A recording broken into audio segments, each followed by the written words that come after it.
আল্লাহ, কি গরম পড়ছে।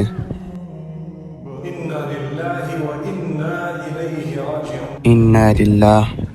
মানুষের এক সেকেন্ডের ভরসা নাই।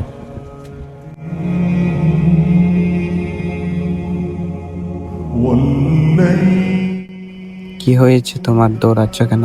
ভাই আমাদের এলাকায় বাসা ভাড়া নিয়ে থাকতো রে, মেয়েটা মারা গেছে। ইন্না লিল্লাহি ওয়া ইন্না ইলাইহি রাজিউন। তো আমি এখন কি করতে পারি?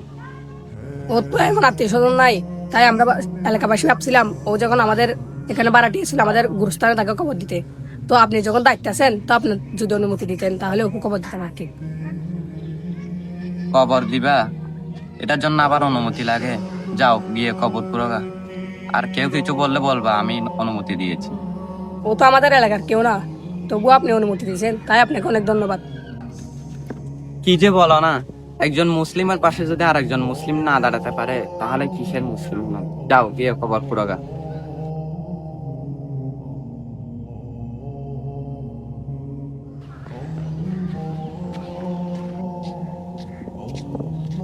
ভাই ও দূরাচ্ছে কেন? আমাদের এলাকায় বাড়াটি একটা থাকতো যে মহিলা, ও নাকি মারা গেছে, তাই কবর পোড়ার জন্য অনুমতি নিতে আসছিল। ভাই আপনি ওই মেয়েকে চিনেন? ভালো করে তো চিনি না, বলেছে যে আমাদের এলাকায় বারাটিয়া থাকে।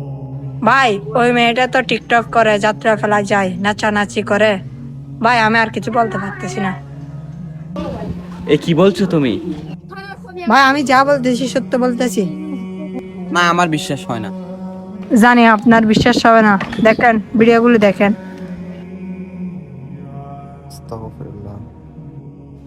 আমাদের কবরস্থানে ওই মেয়েটাকে কবর দেওয়া যাবে না।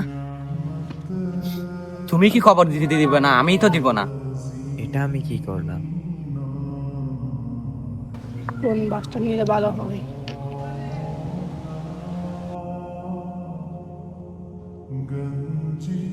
ভাই আপনি এখানে? খবর করা শেষ, বাসের জন্য আসছিলাম। আরে বাদ দাও মিয়া, ওই মেয়েকে আমাদের কবরস্থানে খবর দিতে দিব না। ভাই কেন? চুপ করো, কথা বাড়াইও না। ওই মেয়েটা টিকটকে নাচানাচি করে, যাত্রা পালায় যায়। তুমি নিজেই বলো, এরকম একটি মেয়েকে আমাদের কবরস্থানে কিভাবে খবর দিব?